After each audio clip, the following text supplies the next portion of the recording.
ಕಡಿಮೆ ದರ ಮತ್ತು ಆರಾಮದಾಯಕ ಪ್ರಯಾಣಕ್ಕೆ ಹಿಂದೆ ಡೌನ್ಲೋಡ್ ಮಾಡಿಕೊಳ್ಳಿ 369cab.com.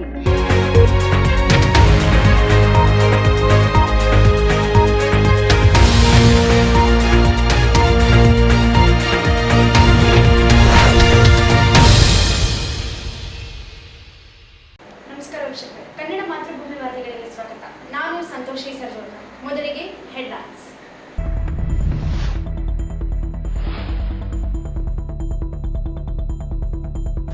ರಾಷ್ಟ್ರೀಯ ಡೆಂಗ್ಯೂ ದಿನಾಚರಣೆ.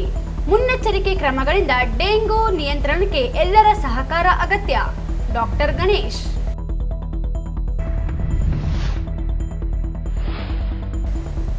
ಜಿಲ್ಲೆಯ ವಿವಿಧೆಡೆ ಕಳ್ಳತನದಲ್ಲಿ ಭಾಗಿಯಾಗಿದ್ದ ಕಳ್ಳನ ಬಂಧನ. 7 ಲಕ್ಷ ಮೌಲ್ಯದ ಚಿನ್ನಾಭರಣ ವಶ. ಎಸ್ಪಿ ಪುಟ್ಟಮಾದಯ್ಯ.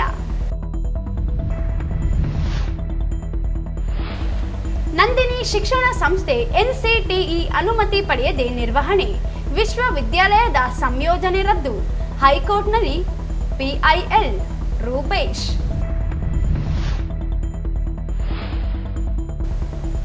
ಜೂನ್ 1ರಂದು ಕಲಬುರಗಿಯ ಶ್ರೀ ಶರಣಬಸವೇಶ್ವರ ದೇವಸ್ಥಾನದಲ್ಲಿ ವೀರಶೈವ ಲಿಂಗಾಯತ ಸಮುದಾಯ ವಧೂವರರ ಸಮಾವೇಶ. ಚಂದ್ರಶೇಖರ್ ಪಾಟೀಲ್. ಪಾಮನ ಕಲ್ಲೂರಿಗೆ ಮಂಜೂರಾಗಿದ್ದ ಮೊರಾರ್ಜಿ ದೇಸಾಯಿ ವಸತಿ ಶಾಲೆ ಮಸ್ಕಿ ಸ್ಥಳಾಂತರ ರದ್ದುಗೊಳಿಸದಿದ್ದರೆ ಹೋರಾಟ.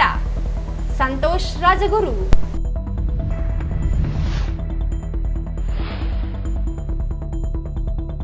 ಮಡಿವಾಳ ಸಮಾಜದ ವಿದ್ಯಾರ್ಥಿಗಳಿಗೆ ಪ್ರತಿಭಾ ಪುರಸ್ಕಾರ.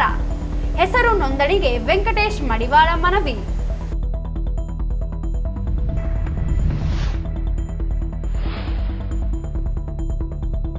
ತಾಲೂಕು ಗ್ಯಾರಂಟಿ ಯೋಜನೆಗಳ ಪ್ರಗತಿ ಪರಿಶೀಲನೆ. ಹೆಚ್ಚು ಫಲಾನುಭವಿಗಳಿಗೆ ಗ್ಯಾರಂಟಿ ಯೋಜನೆ ತಲುಪಿಸಿ. ಪವನ್ ಕಿಶೋರ್ ಪಾಟೀಲ್. ವಾರ್ತೆಗಳ ವಿವರ. ಡೆಂಗು ಜ್ವರ ನಿಯಂತ್ರಣ ಮಾಡುವುದು ಪ್ರತಿಯೊಬ್ಬರ ಜವಾಬ್ದಾರಿಯಾಗಿದ್ದು, ಈ ನಿಟ್ಟಿನಲ್ಲಿ ಪ್ರತಿಯೊಬ್ಬರು ತಮ್ಮ ಸುತ್ತಮುತ್ತಲಿನ ಜನರಿಗೆ ಡೆಂಗು ಜ್ವರದ ಕುರಿತು ಅರಿವು ಮೂಡಿಸಬೇಕೆಂದು ಪ್ರಭಾರಿ ಜಿಲ್ಲಾ ಆರೋಗ್ಯ ಮತ್ತು ಕುಟುಂಬ ಕಲ್ಯಾಣ ಅಧಿಕಾರಿ ಡಾಕ್ಟರ್ ಗಣೇಶ್ ಹೇಳಿದರು. ನಗರದ ಜಿಲ್ಲಾ ಆರೋಗ್ಯ ಕುಟುಂಬ ಕಲ್ಯಾಣ ಇಲಾಖೆ ಕಚೇರಿ ಎದುರು ಜಿಲ್ಲಾಡಳಿತ, ಜಿಲ್ಲಾ ಪಂಚಾಯತ, ಜಿಲ್ಲಾ ರೋಗವಾಹಕ ಆಶ್ರಿತ ರೋಗವಾಹಕ ರೋಗಗಳ ನಿಯಂತ್ರಣ ಯೋಜನೆ, ಮಹಾನಗರ ಪಾಲಿಕೆ ವತಿಯಿಂದ ರಾಷ್ಟ್ರೀಯ ಡೆಂಗ್ಯೂ ದಿನಾಚರಣೆ ಅಂಗವಾಗಿ ಹಮ್ಮಿಕೊಂಡ ಜಾಗೃತಿ ಜಾಥಾಕ್ಕೆ ಚಾಲನೆ ನೀಡಿ ಮಾತನಾಡಿದರು. ಡೆಂಗ್ಯೂ ಜ್ವರ ವೈರಸ್ನಿಂದ ಉಂಟಾಗುವ ಕಾಯಿಲೆಯಾಗಿದ್ದು, ಇದು ಸೋಂಕು ಹೊಂದಿದ ಈಡಿಸ್ ಈಜಿಪ್ಟಿ ಸೊಳ್ಳೆಯ ಕಚ್ಚುವಿಕೆಯಿಂದ ಒಬ್ಬರಿಂದ ಮತ್ತೊಬ್ಬರಿಗೆ ಹರಡುತ್ತದೆ ಎಂದರು. ಈ ಸೊಳ್ಳೆ ಸಾಮಾನ್ಯವಾಗಿ ಸ್ವಚ್ಛ ನೀರಿನಲ್ಲಿ ಸಂತಾನಾಭಿವೃದ್ಧಿ ಹಾಗೂ ಹಗಲು ಸಮಯದಲ್ಲಿ ಮನುಷ್ಯರನ್ನು ಕಚ್ಚುತ್ತದೆ ಎಂದು ತಿಳಿಸಿದರು. ಡೆಂಗ್ಯೂ ಕಾಯಿಲೆಯ ಬಗ್ಗೆ ಜನರಲ್ಲಿ ಜಾಗೃತಿ ಮೂಡಿಸಲು ಮತ್ತು ಈ ಮಾರಕ ಕಾಯಿಲೆ ತಡೆಗಟ್ಟಲು ಕೈಗೊಳ್ಳಬೇಕಾದ ಕ್ರಮಗಳ ಬಗ್ಗೆ ಮಾಹಿತಿ ನೀಡಲಾಗುತ್ತದೆ ಎಂದರು. ಈ ಸಂದರ್ಭದಲ್ಲಿ ಜಿಲ್ಲಾ ಕ್ಷಯರೋಗ ನಿರ್ಮೂಲನಾ ಅಧಿಕಾರಿ ಡಾಕ್ಟರ್ ಶಾಕಿರ್, ಚಂದ್ರಶೇಖರಯ್ಯ, RCH ಅಧಿಕಾರಿ ಡಾಕ್ಟರ್ ನಂದಿತಾ, ಸಂಧ್ಯಾ ಸೇರಿದಂತೆ ಆಶಾ ಕಾರ್ಯಕರ್ತೆಯರು, ಅಧಿಕಾರಿಗಳು ಭಾಗವಹಿಸಿದ್ದರು. ಮನೆ ಕಳ್ಳತನ ಮಾಡುತ್ತಿದ್ದ ಆರೋಪಿಯನ್ನು ಬಂಧಿಸಿ ಆರೋಪಿಯಿಂದ 7,89,277 ರೂಪಾಯಿ ಮೌಲ್ಯದ ಚಿನ್ನಾಭರಣಗಳನ್ನು ವಶಪಡಿಸಿಕೊಂಡು ನ್ಯಾಯಾಂಗ ವಶಕ್ಕೆ ನೀಡಲಾಗಿದೆ ಎಂದು ಜಿಲ್ಲಾ ಪೊಲೀಸ್ ವರಿಷ್ಠಾಧಿಕಾರಿ S. ಪುಟ್ಟಮಾದಯ್ಯ ಹೇಳಿದರು. ನಗರದ ಗ್ರಾಮೀಣ ಪೊಲೀಸ್ ಠಾಣೆಯಲ್ಲಿ ಮಾಧ್ಯಮದವರೊಂದಿಗೆ ಮಾತನಾಡಿ, ತಾಲೂಕಿನ ಕಲ್ಮಲ ಗ್ರಾಮದ ಯಂಕಣ್ಣ ರಂಗ ಎನ್ನುವವರ ಮನೆಯ ಕೀಲಿ ಮುರಿದು ಒಟ್ಟು 3,69,207 ರೂಪಾಯಿ ಬೆಲೆ ಬಾಳುವ 77 ಗ್ರಾಂ ಚಿನ್ನದ ಆಭರಣ, 382 ಗ್ರಾಂ ಬೆಳ್ಳಿ ಕಳ್ಳತನ ಮಾಡಿ ಪರಾರಿಯಾಗಿದ್ದು, ಈ ಕುರಿತು ಗ್ರಾಮೀಣ ಪೊಲೀಸ್ ಠಾಣೆಯಲ್ಲಿ ಪ್ರಕರಣ ದಾಖಲಾಗಿತ್ತು. ಪ್ರಕರಣ ತನಿಖೆ SP ಪುಟ್ಟಮಾದಯ್ಯ ಮಾರ್ಗದರ್ಶನದಲ್ಲಿ ಹೆಚ್ಚುವರಿ ಪೊಲೀಸ್ ಅಧೀಕ್ಷಕ G. ಹರೀಶ್, ಪೊಲೀಸ್ ಉಪಾಧೀಕ್ಷ ಶಾಂತವೀರ ಮೇಲ್ವಿಚಾರಣೆಯಲ್ಲಿ ಗ್ರಾಮೀಣ ಠಾಣೆ CPI ಸಾಬಯ್ಯ, PSI ಪ್ರಕಾಶ್ ರೆಡ್ಡಿ ಡಂಬಳ ಹಾಗೂ ಸಿಬ್ಬಂದಿ ಮೆಹಬೂಬ್, ಅಮರೇಶ್, ಭಾಸ್ಕರ್, ಶಿವಪ್ಪ, ಆನಂದ, ವಿರೂಪಾಕ್ಷಯ್ಯ, ತಾಯಪ್ಪ, ಶಾಂತಕುಮಾರ್, ನಾಗೇಂದ್ರಪ್ಪ, ಅಮರನಾಥ್, ಮಹೇಶ್ವರ್ ರೆಡ್ಡಿ ಮತ್ತು ಅಜೀಂ ಒಳಗೊಂಡ ತಂಡ ಪ್ರಕರಣ ತನಿಖೆ ನಡೆಸಿ ಆರೋಪಿಯನ್ನು ಬಂಧಿಸುವಲ್ಲಿ ಯಶಸ್ವಿಯಾಗಿದ್ದಾರೆ ಎಂದರು.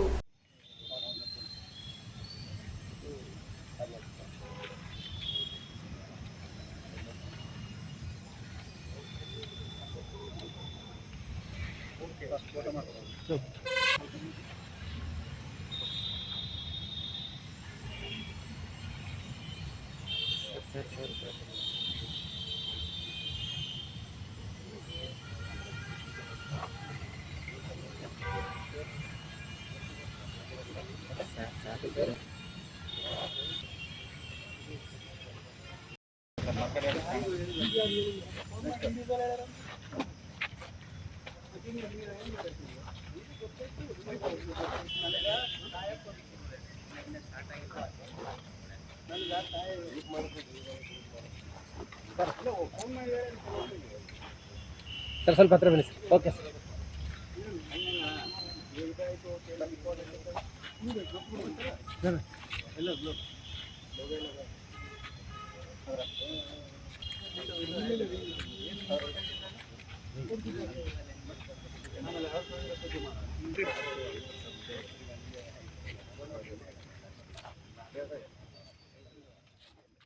ಬಂಧಿತ ಆರೋಪಿ ಈರೇಶ್ ಸಾಕಿನ್ ಜೇಗರಕಲ್ ಎಲ್ಬಿಎಸ್ ನಗರದಲ್ಲಿ ವಾಸವಾಗಿದ್ದು ಬಂಧಿಸಿ ವಿಚಾರಣೆ ನಡೆಸಿದಾಗ ತಪ್ಪು ಒಪ್ಪಿಕೊಂಡಿದ್ದಾನೆ.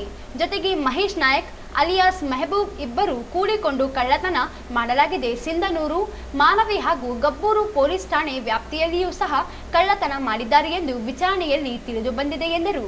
ಮತ್ತೋರ್ವ ಆರೋಪಿ ಪರಾರಿಯಲ್ಲಿದ್ದು ಪತ್ತೆ ಕಾರ್ಯ ನಡೆಯುತ್ತಿದೆ. ಬಂಧಿತ ಆರೋಪಿಯಿಂದ 7,89,272 ರೂಪಾಯಿ ಮೌಲ್ಯದ 76 ಗ್ರಾಂ ಚಿನ್ನದ ಆಭರಣಗಳು, 382 ಗ್ರಾಂ ಬೆಳ್ಳಿ, 13,000 ಮೌಲ್ಯದ 2 ಗಡಿಯಾರಗಳು, 10,000 ಮೌಲ್ಯದ ಸೋನಿ ಕ್ಯಾಮೆರಾವನ್ನು ವಶಪಡಿಸಿಕೊಂಡಿದ್ದಾರೆ ಎಂದರು. 4 ಪೊಲೀಸ್ ಸ್ಟೇಷನ್ಗಳು, ಒಂದು ಗಬ್ಬೂರು, ಒಂದು ರಾಯಚೂರು ರೂರಲ್ಲು, ಮತ್ತು ಸಿನ್ನೂರು ಮತ್ತು ರಾಯಚೂರು ರೂರಲ್ಲು, ಇವು 4 ಠಾಣಾ ವ್ಯಾಪ್ತಿಗಳಲ್ಲಿ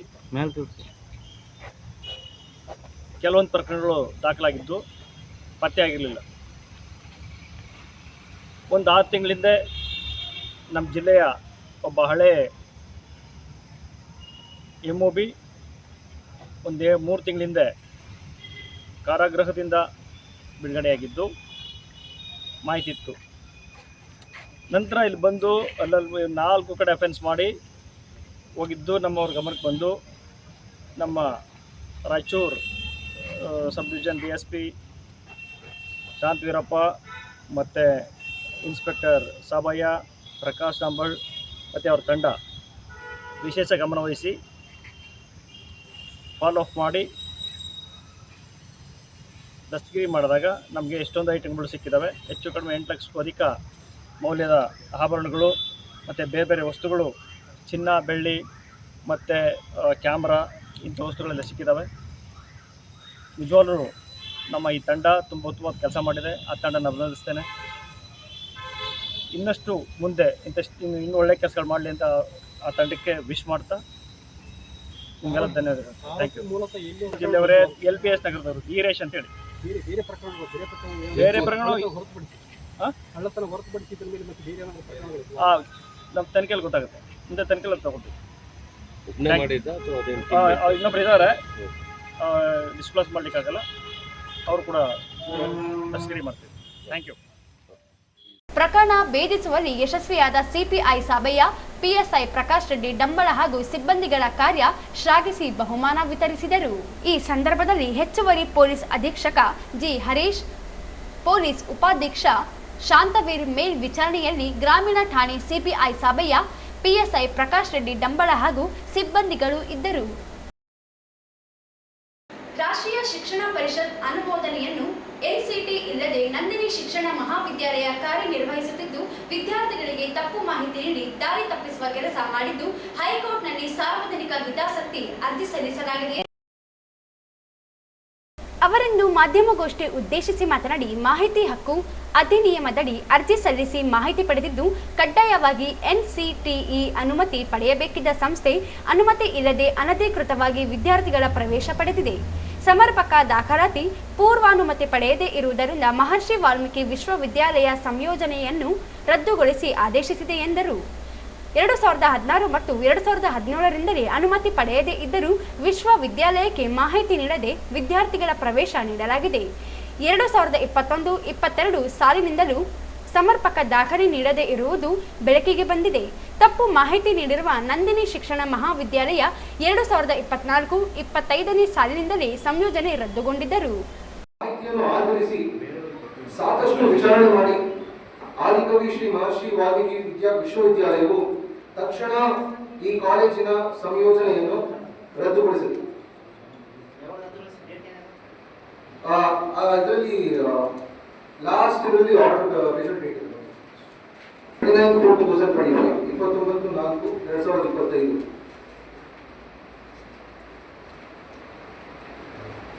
ಹೀಗಾಗಿ ಸೇರ್ಪಡೆಯಾದ ವಿದ್ಯಾರ್ಥಿಗಳ ಪದವಿಗಳ ಮಾನ್ಯತೆಯ ಬಗ್ಗೆ ಗಂಭೀರವಾದ ಕಳವಳ ಉಂಟಾಗಿದೆ. ಇದನ್ನು ಪರಿಹರಿಸಲು ಮತ್ತು ಇಂತಹ ಉಲ್ಲಂಘನೆಗಳನ್ನು ತಡೆಯಲು ಕರ್ನಾಟಕ ಉಚ್ಚ ನ್ಯಾಯಾಲಯದಲ್ಲಿ ಸಾರ್ವಜನಿಕ ಹಿತಾಸಕ್ತಿ ಮೊಕದ್ದಮೆ ಅಂದರೆ PIL ದಾಖಲು ಮಾಡಲಾಗಿದೆ. ಈ PIL ವಿದ್ಯಾರ್ಥಿಗಳಿಗೆ ನ್ಯಾಯ ಕೊಡಿಸುವ ಜೊತೆಗೆ ಶೈಕ್ಷಣಿಕ ಸಂಸ್ಥೆಗಳ ಮೇಲೆ ಕಟ್ಟುನಿಟ್ಟಾದ ಮೇಲ್ವಿಚಾರಣೆಗೆ ಒತ್ತು ನೀಡುತ್ತದೆ. ಈ ಘಟನೆಯಿಂದಾಗಿ ವಿದ್ಯಾರ್ಥಿಗಳ ಭವಿಷ್ಯಕ್ಕೆ ಧಕ್ಕೆ ಆಗದಂತೆ ನೋಡಿಕೊಳ್ಳಬೇಕಾಗಿರುವುದು ನಮ್ಮೆಲ್ಲರ ಕರ್ತವ್ಯ. ಏಕೆಂದರೆ ವಿದ್ಯಾರ್ಥಿಗಳ ಶೈಕ್ಷಣಿಕ ಭವಿಷ್ಯ ಮತ್ತು ಕಾನೂನಿನ ನಿಯಮಗಳನ್ನು ಎತ್ತಿ ಹಿಡಿಯುವುದು ನಮ್ಮ ಆದ್ಯತೆ ಆಗಿರಬೇಕಾಗಿದೆ. ಟ್ರಾನ್ಸ್ಪರೆನ್ಸಿ ಇವಾಗ ನಾವು ತಮ್ಮ ಪ್ರಶ್ನೆಗಳಿಗೆ ಉತ್ತರ ಕೊಡಲಿದ್ದಾರೆ. ನಾವು ಒಂದು NGO ಜನತಾ ಟ್ರಸ್ಟ್ ಅಂತ we are working towards students welfare. Issue ಯಾಕೆ ಬಂತು ಅಂದ್ರೆ ನಮ್ದು ಹೌದು, ನಾವು ನಮ್ಮ ಜಾಗದಲ್ಲಿ ಅವ್ರು ಕಾಲೇಜ್ ನಡೆಸ್ತಾ ಇದ್ರು. ಆ ಕಾಲೇಜ್ ನಡೆಸ್ತಿದ್ದಾಗ ನಾವು NCTE ಅವ್ರಿಗೆ ಹೆಂಗೆ ಪರ್ಮಿಷನ್ ಕೊಟ್ಟರು ಅಂತ ನಾವು ವಿಚಾರಣೆ ಮಾಡಿದಾಗ NCTE ಪರ್ಮಿಷನ್ ಕೊಟ್ಟಿಲ್ಲ ಅಂತ ನಮಗೆ ಬಂತು, ಗೊತ್ತಾಯ್ತು. ತಕ್ಷಣ ನಾವು ಇದನ್ನ ರಿಪೋರ್ಟ್ ಮಾಡಬೇಕು ಅಂತ.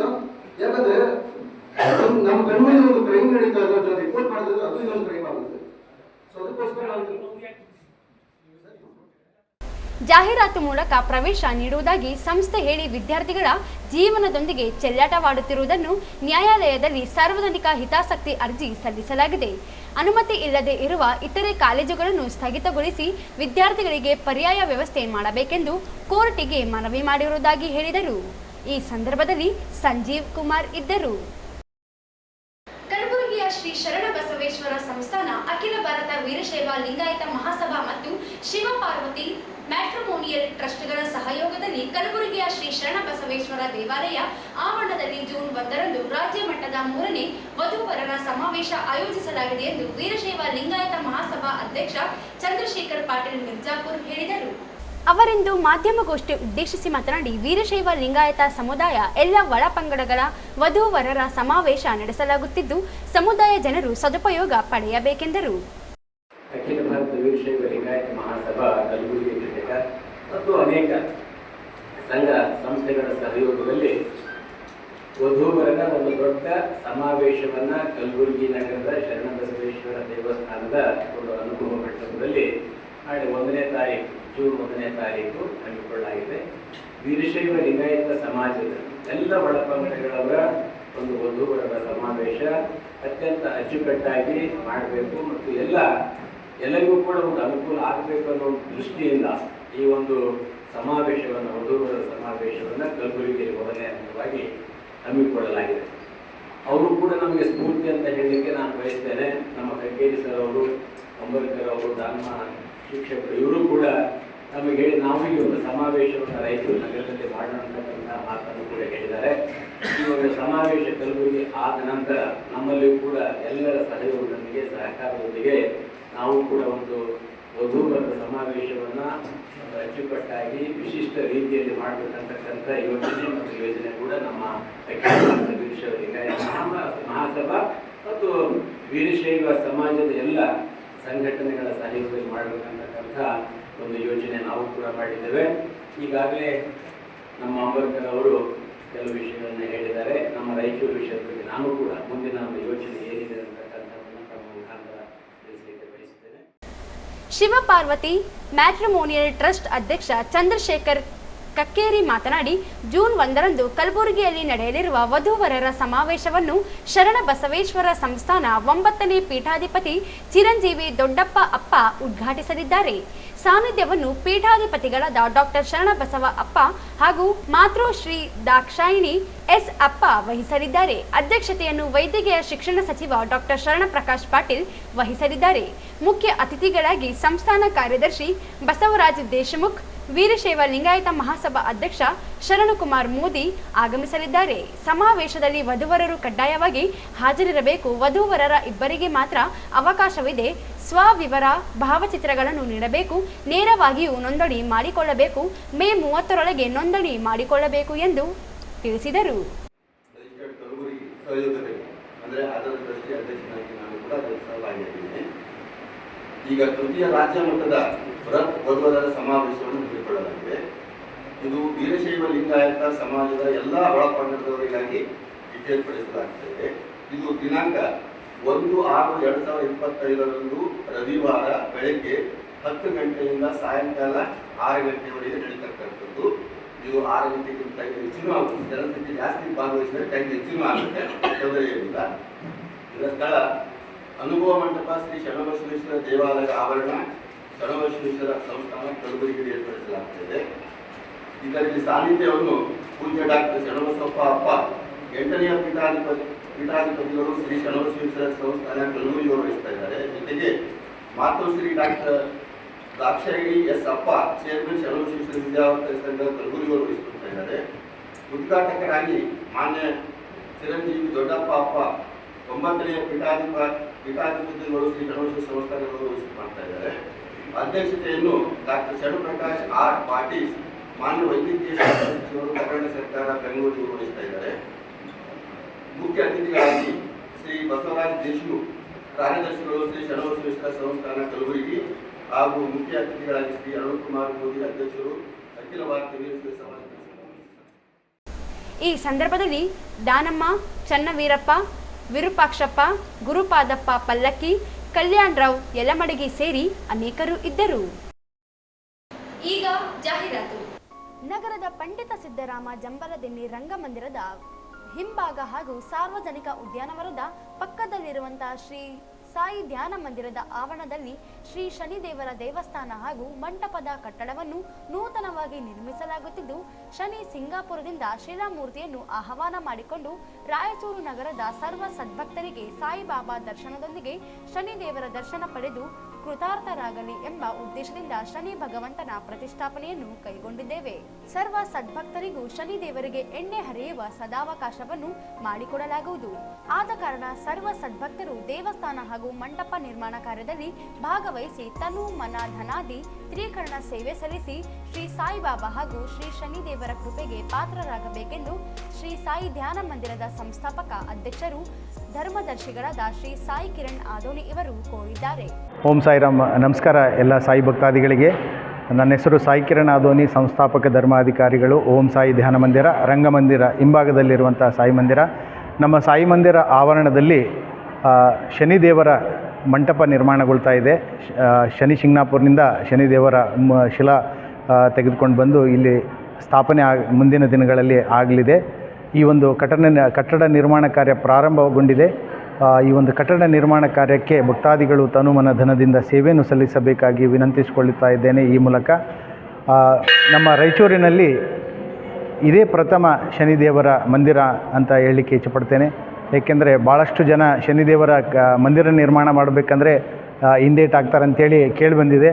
ಆದರೆ ನಾವು ಈ ಶನಿದೇವರ ಮಂದಿರ ಕಟ್ತಾ ಇದ್ದೀವಿ ಅಂದರೆ ನಾವು ಕಟ್ತಾ ಇಲ್ಲ, ಆ ಭಗವಂತನ ಶಿರಡಿ ಸಾಯಿಬಾಬಾನ ಅನುಗ್ರಹ. ಯಾಕೆಂದರೆ ಶಿರಡಿಗೆ ಹೋದರೆ ಶನಿದೇವರ ದರ್ಶನ, ನಮ್ಮ ರಾಯಚೂರಿನಲ್ಲಿ ಸಾಯಿ ಮಂದಿರಕ್ಕೆ ಬಂದರೆ ಶನಿದೇವರ ದರ್ಶನ ಆಗಬೇಕು, ನಮ್ಮ ಎಲ್ಲ ಭಕ್ತಾದಿಗಳಿಗೆ ಶನಿ ದೋಷ ನಿವಾರಣೆ ಆಗಬೇಕು ಅನ್ನೋ ಉದ್ದೇಶದಿಂದ ಬಾಬಾರವರು ಈ ಒಂದು ಶನಿ ಮಂದಿರ ನಿರ್ಮಾಣ ಕಾರ್ಯ ಪ್ರಾರಂಭ ಮಾಡಿದ್ದಾರೆ. ಭಕ್ತಾದಿಗಳು ಈ ಒಂದು ಮಂದಿರಕ್ಕೆ ತನುಮನ ಧನದಿಂದ ಸೇವೆಯನ್ನು ಸಲ್ಲಿಸಬೇಕು. ಹಾಗೂ ಈ ಒಂದು ಶನಿದೇವರಿಗೆ ಭಕ್ತಾದಿಗಳ ಕೈಯಿಂದಲೇ ಎಣ್ಣೆ ಹಾಕುವ ಒಂದು ಸೇವೆಯನ್ನು ಕಲ್ಪಿಸಿಕೊಡಲಾಗುವುದು ಮುಂದಿನ ದಿನಗಳಲ್ಲಿ. ಇದೇ ತಿಂಗಳು ಉದ್ಘಾಟನೆ ಮಾಡಬೇಕನ್ನೋ ಒಂದು ಉದ್ದೇಶದಿಂದ ನಾವು ಕಟ್ಟಡ ನಿರ್ಮಾಣ ಅತಿಶಯ ವೇಗದಲ್ಲಿ ಹೊಂಟಿದೆ. ಹಾಗಾಗಿ ಎಲ್ಲ ಭಕ್ತಾದಿಗಳು ಸೇವೆಯನ್ನು ಸಲ್ಲಿಸಬೇಕಾಗಿ ವಿನಂತಿಸಿಕೊಳ್ಳುತ್ತೇನೆ. ಓಂ ಸಾಯಿರಾಮ್. ಶ್ರೀ ಸಾಯಿ ಧ್ಯಾನ ಮಂದಿರದ ಆವರಣದಲ್ಲಿ ಶ್ರೀ ಶನಿದೇವರ ಪ್ರತಿಷ್ಠಾಪನಾ ಕಾರ್ಯ, ಭಕ್ತಿ ಸೇವೆಗೆ ಧರ್ಮದರ್ಶಿಗಳ ಕರೆ. ಆಟೋ ಮತ್ತು ಬಸ್ಗಳಿಗೆ ಕಾದು ಸುಸ್ತಾಗಿದ್ದೀರಾ? ದುಬಾರಿ ದರದಲ್ಲಿ ಪ್ರಯಾಣ ಬೆಳೆಸುತ್ತಿದ್ದೀರಾ? ಸಮಯಕ್ಕೆ ಸರಿಯಾಗಿ ಕೆಲಸಕ್ಕೆ ಹೋಗಲು ಆಗುತ್ತಿಲ್ಲವೇ? ಯೋಚಿಸಬೇಡಿ. ಮಹಾನಗರ ಪಾಲಿಕೆಯಲ್ಲಿ ಯಾವ ರೀತಿಯಾಗಿ ಆನ್ಲೈನ್ ಅಥವಾ ಮೊಬೈಲ್ ಮೂಲಕ ಆಟೋ ಮತ್ತು ಕ್ಯಾಬ್ಗಳನ್ನು ಬುಕ್ ಮಾಡುತ್ತಾರೋ ಅದೇ ರೀತಿಯಾಗಿ ಈಗ ನಿಮ್ಮ ರಾಯಚೂರು ಮಹಾನಗರ ಪಾಲಿಕೆಯಲ್ಲಿಯೂ ಸಹ ಆಟೋ ಮತ್ತು ಕ್ಯಾಬ್ಗಳನ್ನು ಬುಕ್ ಮಾಡಿಕೊಳ್ಳಬಹುದು. ಹೇಗಂತೀರಾ? ನಿಮ್ಮ ಮೊಬೈಲ್ನಲ್ಲಿ ಡೌನ್ಲೋಡ್ ಮಾಡಿಕೊಳ್ಳಿ 369cap.com. ಕಡಿಮೆ ದರ ಮತ್ತು ಆರಾಮದಾಯಕ ಪ್ರಯಾಣಕ್ಕೆ ಹಿಂದೆ ಡೌನ್ಲೋಡ್ ಮಾಡಿಕೊಳ್ಳಿ 369cap.com. ಹೆಚ್ಚಿನ ಮಾಹಿತಿಗಾಗಿ ಸಂಪರ್ಕಿಸಿ 9886975566. ಸ್ಥಳ Anusha complex, first floor, Navodaya medical college, Raichur. ಪಾಮಲಕಲ್ಲೂರು ಗ್ರಾಮಕ್ಕೆ ಮಂಜೂರಿಯಾಗಿದ್ದ ಮೊರಾರ್ಜಿ ದೇಸಾಯಿ ವಸತಿ ಶಾಲೆಯನ್ನು ಮಸ್ಕಿಗೆ ವರ್ಗಾವಣೆ ಮಾಡಿರುವುದನ್ನು ರದ್ದುಗೊಳಿಸಿ ಪಾಮಲಕಲ್ಲೂರು ಗ್ರಾಮದಲ್ಲಿಯೇ ಮುಂದುವರಿಸಬೇಕು. ಇಲ್ಲದೆ ಹೋದಲ್ಲಿ ಗ್ರಾಮಸ್ಥರು ಹೋರಾಟ ನಡೆಸುವುದಾಗಿ ತಾಲೂಕು ಪಂಚಾಯಿತಿ ಮಾಜಿ ಸದಸ್ಯ ಸಂತೋಷ್ ರಾಜಗುರು ಹೇಳಿದರು. ಅವರಿಂದು ಮಾಧ್ಯಮಗೋಷ್ಠಿ ಉದ್ದೇಶಿಸಿ ಮಾತನಾಡಿ 2024-25ನೇ ಸಾಲಿಗೆ ಮೊರಾರ್ಜಿ ದೇಸಾಯಿ ವಸತಿ ಶಾಲೆಯನ್ನು ಸಮಾಜ ಕಲ್ಯಾಣ ಇಲಾಖೆಯಿಂದ ಮಂಜೂರು ಮಾಡಲಾಗಿತ್ತು. ಆದರೆ ಸಮಾಜ ಕಲ್ಯಾಣ ಇಲಾಖೆ ಮಸ್ಕಿಗೆ ಸ್ಥಳಾಂತರ ಮಾಡುವಂತೆ 2025 ಫೆಬ್ರವರಿ 1ರಂದು ಆದೇಶಿಸಲಾಗಿದೆ. ಜವಳಗೇರ ಗ್ರಾಮಕ್ಕೆ ಮಂಜೂರಿಯಾದ ವಸತಿ ಶಾಲೆಯನ್ನು ಅಲ್ಲಿಯೇ ಪ್ರಾರಂಭಿಸಲು ಆದೇಶಿಸಿ ಪಾಮಲಕಲ್ಲೂರು ಶಾಲೆಯನ್ನು ಮಾತ್ರ ಮಸ್ಕಿಗೆ ಸ್ಥಳಾಂತರಿಸಲು ನಿರ್ಧರಿಸಲಾಗಿದೆ.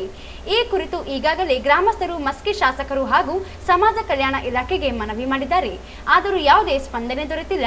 ವಸತಿ ಶಾಲೆಗೆ ಬೇಕಿರುವ ಭೂಮಿ ಲಭ್ಯತೆ ಇದ್ದರೂ ವಸತಿ ಶಾಲೆಯನ್ನು ಸ್ಥಳಾಂತರಿಸುವುದು ಅವೈಜ್ಞಾನಿಕವಾಗಿದೆ. ಪರಿಶಿಷ್ಟ ಜಾತಿ ಸಮುದಾಯ ವಿದ್ಯಾರ್ಥಿಗಳಿಗೆ ಅನುಕೂಲವಾಗುವ ಶಾಲೆ ಮಸ್ಕಿಗೆ ಸ್ಥಳಾಂತರಿಸುವುದನ್ನು ಕೈ ಬಿಡದಿದ್ದರೆ ಹೋರಾಟ ನಡೆಸುವುದಾಗಿ ಎಚ್ಚರಿಸಿದರು. ಮೊರಾರ್ಜಿ ಶಾಲೆಗಳು ರಾಯಚೂರು ಜಿಲ್ಲೆಯಲ್ಲಿ ಅನುಮತಿ ಸಿಕ್ಕಿತು. ಆ 2 ಶಾಲೆಗಳು ಅನುಮತಿ ಸಿಕ್ಕ ನಂತರ ಅದೇ ಊರಿನಲ್ಲಿ ಪ್ರಾರಂಭ ಆಗಬೇಕು ಅನ್ನೋದು ಸ್ಪಷ್ಟ ಆದೇಶ ಇತ್ತು. ಅದರ ಪ್ರಕಾರ ಎಲ್ಲಷ್ಟು ಇದಾಗಿತ್ತು. ಆದರೆ ಜವಳಗೇರದಲ್ಲಿ ಅಲ್ಲೇ ವಸತಿ ಶಾಲೆಯನ್ನು ಪ್ರಾರಂಭ ಮಾಡಬೇಕು, ಇರೋ ಸರ್ಕಾರದ ಇನ್ಫ್ರಾಸ್ಟ್ರಕ್ಚರ್ ಉಪಯೋಗಿಸಿಕೊಂಡಂತ ಆದೇಶ ಆಗಿದೆ. ಅದೇ ಪತ್ರದಲ್ಲಿ ಕೆಳಗಡೆ ಪಾಮಲಕಲ್ಲೂರಲ್ಲಿ ವಸತಿ ಶಾಲೆ ಬೇಡ, ಅದೇ ಶಾಲೆಯನ್ನ ಪಾಮಲಕಲ್ಲೂರಿಂದ 25 ಕಿಲೋಮೀಟರ್ ದೂರದಲ್ಲಿರೋ ಮಸ್ಕಿಯಲ್ಲಿ ಪ್ರಾರಂಭ ಮಾಡೋದಕ್ಕೆ ಆದೇಶ ಮಾಡಿದ್ದಾರೆ. ಜವಳಗೇರಕ್ಕೆ ಯಾವ ನಿಯಮಗಳನ್ನು ಅಪ್ಲೈ ಆಗಿದೆ ಆ ನಿಯಮಗಳನ್ನ ಪಾಮಲಕಲ್ಲೂರಿಗೆ ಪಾಲಿಸೋಕೆ ರೆಡಿ ಇಲ್ಲ ಅಧಿಕಾರಿಗಳು. ಜಿಲ್ಲಾ ಉಪನಿರ್ದೇಶಕರು ಆದೇಶ ಮಾಡಿದ್ದಾರೆ. ಒಂದೇ ಪತ್ರದಲ್ಲಿ 2 ಆದೇಶ ಮಾಡಿದ್ದಾರೆ. ಒಂದು ಆದೇಶದಲ್ಲಿ ಹೇಳ್ತಾರೆ ಅದೇ ಈಗಿರೋ ಹೈಸ್ಕೂಲ್ ಕಟ್ಟಡದಲ್ಲಿನೇ ಮೊರಾರ್ಜಿ ಶಾಲೆನ ಪ್ರಾರಂಭ ಮಾಡಬಹುದು ಅಂತ. ಬಟ್ ಅದೇ ಪತ್ರದಲ್ಲಿ ನೆಕ್ಸ್ಟ್ ಪ್ಯಾರಾದಲ್ಲಿ ಹೇಳ್ತಾರೆ ಪಾಮಲಕಲ್ಲೂರಲ್ಲಿ ಈ ವಸತಿ ಶಾಲೆ ಮಾಡೋಕ್ಕಾಗಲ್ಲ, ಇದನ್ನ ನಾವು ಮಸ್ಕಿಯಲ್ಲಿ ಮಾಡ್ತೀವಿ ಅಂತ ಇರಬಹುದು.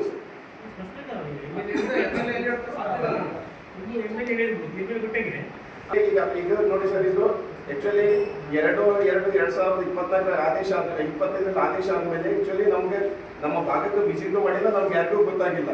ನಮಗೆಲ್ಲರಿಗೂ ತಿಳಿದಿರೋದು ಈಗ 15 ದಿವಸಗಳ ಹಿಂದೆ, ಅಂದ್ರೆ ನಮ್ಮ ಭಾಗದ ಲೀಡರ್ಸ್ ಕೆಲವೊಬ್ಬರಿಗೆ ಗೊತ್ತಿರ್ಬೋದು, ಬಟ್ ನಮಗೆಲ್ಲರಿಗೂ ಗಮನಕ್ಕೆ ಬಂದಿರೋದು ಈಗ 15 ದಿವಸದಿಂದ.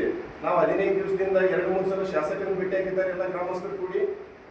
ಬಟ್ ಆದ್ರೆ ಈಗ ಆಲ್ರೆಡಿ ನಿರ್ಧಾರ ಆಗಿರೋದು. ಈ ಸಂದರ್ಭದಲ್ಲಿ ಗ್ರಾಮ ಪಂಚಾಯಿತಿ ಸದಸ್ಯರುಗಳಾದ ಶ್ರೀನಿವಾಸ್, ಬಸವರಾಜ್, ರಾಜಾ ಸಾಬ್, ರಮೇಶ್, ಲಕ್ಷ್ಮಣ, ಮಲ್ಲಪ್ಪ ಸೇರಿ ಅನೇಕರು ಇದ್ದರು. ಪ್ರತಿ ವರ್ಷದಂತೆ ಮಡಿವಾಳ ಸಮಾಜದ ಯುವ ಘಟಕದಿಂದ ಎಸ್ಎಸ್ಎಲ್ಸಿ ಮತ್ತು ಪಿಯುಸಿಯಲ್ಲಿ 80% ಅಂಕ ಪಡೆದು ತೇರ್ಗಡೆಯಾದ ಸಮಾಜದ ವಿದ್ಯಾರ್ಥಿಗಳಿಗೆ ಪ್ರತಿಭಾ ಪುರಸ್ಕಾರ ನೀಡಲಾಗುತ್ತದೆ ಎಂದು ಯುವ ಘಟಕದ ಅಧ್ಯಕ್ಷ ಜಿ ವೆಂಕಟೇಶ್ ಮಡಿವಾಳ ಹೇಳಿದರು. ಅವರಿಂದು ಮಾಧ್ಯಮಗೋಷ್ಠಿ ಉದ್ದೇಶಿಸಿ ಮಾತನಾಡಿ 80% ಅಂಕ ಪಡೆದ ವಿದ್ಯಾರ್ಥಿಗಳು ಎಸ್ಎಸ್ಎಲ್ಸಿ, ಪಿಯುಸಿ ಅಂಕಪಟ್ಟಿ, ಜಾತಿ ಪ್ರಮಾಣ ಪತ್ರ, ಒಂದು ಭಾವಚಿತ್ರದೊಂದಿಗೆ ಜೂನ್ 1ರೊಳಗೆ ಯು ಆಂಜನೇಯ ಸ್ವಾತಿ ಆಪ್ಟಿಕಲ್ಸ್, ಚಂದ್ರಮೌಳೇಶ್ವರ ವೃತ್ತದ ಹತ್ತಿರ, Raichur 9482191195, Bajarappa Shri Sai coconut merchants, city talkies ರಸ್ತೆ, ರಾಯಚೂರು 9448221143, ದಂಡಿನ ಶಿವಕುಮಾರ್, ಇತಿಹಾಸಿನಿ ಟ್ಯೂಟೋರಿಯಲ್ಸ್ 9845337840 ಇವರಲ್ಲಿ ನೋಂದಾಯಿಸಿಕೊಳ್ಳಬೇಕು. ಜೂನ್ 15ರೊಳಗೆ ಕಾರ್ಯಕ್ರಮ ನಿಗದಿಗೊಳಿಸಲಾಗುತ್ತದೆ ಎಂದು ತಿಳಿಸಿದರು. 80% ಅಂಕ ಪಡೆದಂಥ ವಿದ್ಯಾರ್ಥಿಗಳಿಗೆ ನಮ್ಮ ಯುವ ಘಟಕ ವತಿಯಿಂದ ಒಂದು ಈ ಕಾರ್ಯಕ್ರಮ ಹಮ್ಮಿಕೊಂಡಿದ್ದೇವೆ. ಅದು ಜೂನ್ 1ರೊಳಗೆ ಅಂಕಪಟ್ಟಿ, ಜಾತಿ ಪ್ರಮಾಣ ಪತ್ರ ಕೊಡಬೇಕು, ಒಂದು ಭಾವಚಿತ್ರ ಕೊಡಬೇಕೆಂದು ನಮ್ಮ ಸಮಾಜದ ಎಲ್ಲರಲ್ಲಿ ವಿನಂತಿಸಿಕೊಳ್ಳುತ್ತಿದ್ದೇವೆ. ರಾಯಚೂರು ಜಿಲ್ಲೆ ಸರ್.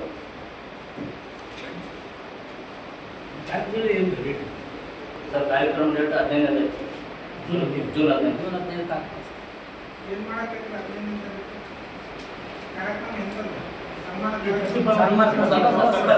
ಸರ್ ಆಮೇಲೆ 95 ಅಬೋ ಬಂದವರಿಗೆ ಒಂದು ನಮ್ಮ ಸಮಾಜ ಕಡೆಯಿಂದ ಅವರಿಗೆ ಧನ ಸಹಾಯ ಮಾಡ್ಬೇಕಂತ ಅನ್ಕೊಂಡಿದ್ದೀವಿ. ಮತ್ತು ಡಾಕ್ಟರೇಟ್ ಪದವಿನೂ ಪಡೆದಾರೆ ಸರ್, ಅವ್ರಿಗೂ ಸನ್ಮಾನ ಮಾಡ್ಬೇಕಂತ ಅನ್ಕೊಂಡಿವಿ ಸರ್. ಎಷ್ಟು ನಮ್ಮ ರಾಜ್ಯಾಧ್ಯಕ್ಷರು ಆಮೇಲೆ ನಮ್ಮ ಜಿಲ್ಲಾಧ್ಯಕ್ಷರು ಅವರು ಸಹಾಯ ಇಷ್ಟ. ಈ ಸಂದರ್ಭದಲ್ಲಿ ಶಿವಕುಮಾರ್, ಅಶೋಕ್, ಜಿ ವೀರೇಶ್, ಜಿ ಗುರುಸ್ವಾಮಿ, ವೀರೇಶ್ ಇದ್ದರು.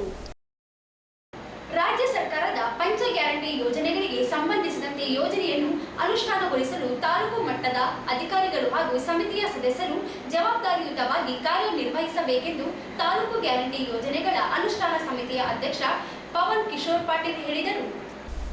ಅವರಿಂದು ನಗರದ ತಾಲೂಕು ಪಂಚಾಯತ್ ಸಭಾಂಗಣದಲ್ಲಿ ಹಮ್ಮಿಕೊಂಡಿದ್ದ ಪಂಚ ಗ್ಯಾರಂಟಿ ಯೋಜನೆಗಳ ಪ್ರಗತಿ ಪರಿಶೀಲನಾ ಸಭೆಯ ಅಧ್ಯಕ್ಷತೆ ವಹಿಸಿ ಮಾತನಾಡಿದರು.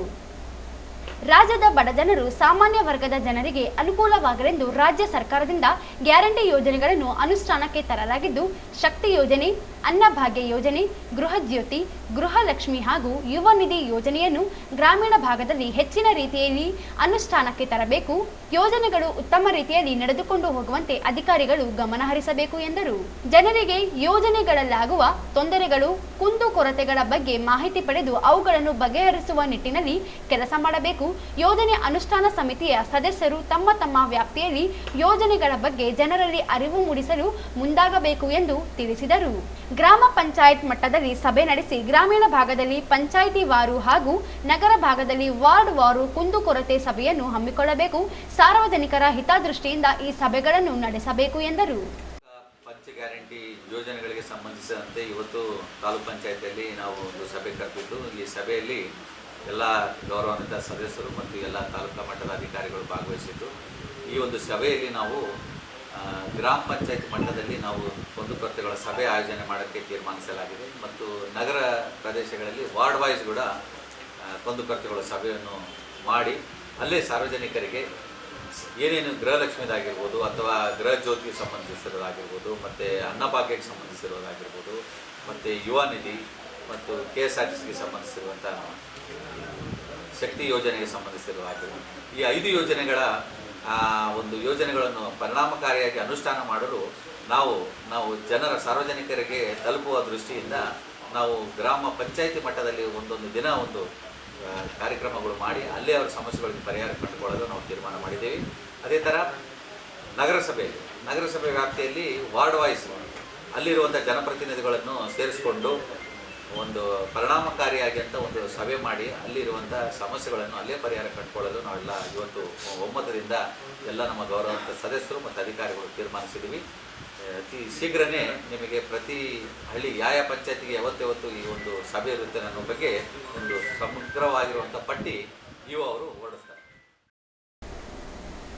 ಈ ಸಂದರ್ಭದಲ್ಲಿ ಸಮಿತಿ ಸದಸ್ಯರಾದ ಹಂಪಗೌಡ ದೇವಸುಗೂರ್, ರಾಧಾಕೃಷ್ಣ ರೆಡ್ಡಿ ಸರ್ಜಾಪುರ್, ಕೆ ಈರಣ್ಣ, ಶಬುದ್ದೀನ್ ಇಡಪನೂರು, ವಿ ಮಂಜುನಾಥ, ಹುಣಸಿಹಾಳ ಹೂಡ, ವೀರೇಶ್, ರಚ್ಚಪ್ಪ ನಾಯಲಕ ಅರಸಿಗೇರ, ತಿಮ್ಮಪ್ಪ, ಶಶಿಕಲಾ ದೇವಸುಗೂರ್, ವಿಶ್ವನಾಥ್ ಗುರ್ಜಾಪುರ್, ವೆಂಕಟೇಶ್ ನಾಯ್ಕ್ ಮನ್ಸಲಾಪುರ್, ರಘು ಮಡಿವಾಳ್, ಭಾರತಿ, ಮೊಹಮ್ಮದ್ ಜಾವೀದ್ ಸೇರಿದಂತೆ ತಾಲೂಕು ಮಟ್ಟದ ಅಧಿಕಾರಿಗಳು ಉಪಸ್ಥಿತರಿದ್ದರು. ಕೊನೆಯಲ್ಲಿ ಮತ್ತೊಮ್ಮೆ ಹೆಡ್ಲೈನ್.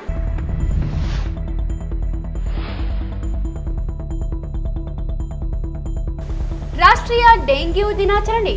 ಮುನ್ನೆಚ್ಚರಿಕೆ ಕ್ರಮಗಳಿಂದ ಡೆಂಗು ನಿಯಂತ್ರಣಕ್ಕೆ ಎಲ್ಲರ ಸಹಕಾರ ಅಗತ್ಯ. ಡಾಕ್ಟರ್ ಗಣೇಶ್.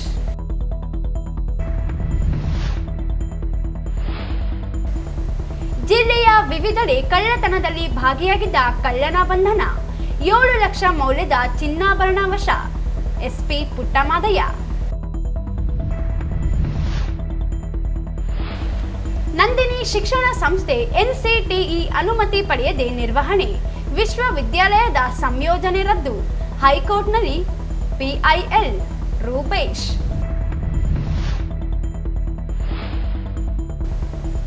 ಜೂನ್ 1ರಂದು ಕಲಬುರಗಿಯ ಶ್ರೀ ಶರಣಬಸವೇಶ್ವರ ದೇವಸ್ಥಾನದಲ್ಲಿ ವೀರಶೈವ ಲಿಂಗಾಯತ ಸಮುದಾಯ ವಧೂವರರ ಸಮಾವೇಶ. ಚಂದ್ರಶೇಖರ್ ಪಾಟೀಲ್. ಪಾಮನ ಕಲ್ಲೂರಿಗೆ ಮಂಜೂರಾಗಿದ್ದ ಮೊರಾರ್ಜಿ ದೇಸಾಯಿ ವಸತಿ ಶಾಲೆ ಮಸ್ಕಿ ಸ್ಥಳಾಂತರ. ರದ್ದುಗೊಳಿಸದಿದ್ದರೆ ಹೋರಾಟ. ಸಂತೋಷ್ ರಾಜಗುರು.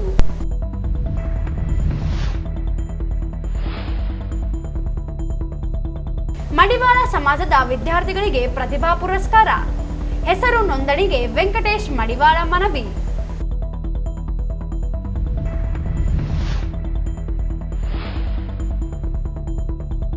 ತಾಲೂಕು ಗ್ಯಾರಂಟಿ ಯೋಜನೆಗಳ ಪ್ರಗತಿ ಪರಿಶೀಲನೆ. ಹೆಚ್ಚು ಹೆಚ್ಚು ಫಲಾನುಭವಿಗಳಿಗೆ ಗ್ಯಾರಂಟಿ ಯೋಜನೆ ತಲುಪಿಸಿ. ಪವನ್ ಕಿಶೋರ್ ಪಾಟೀಲ್. ಇಲ್ಲಿಗೆ ವಾರ್ತೆಗಳ ಪ್ರಸಾರ ಮುಕ್ತಾಯವಾಯಿತು. ಮುಂದಿನ ವಾರ್ತೆಗಳೊಂದಿಗೆ ಮತ್ತೆ ಭೇಟಿಯಾಗೋಣ.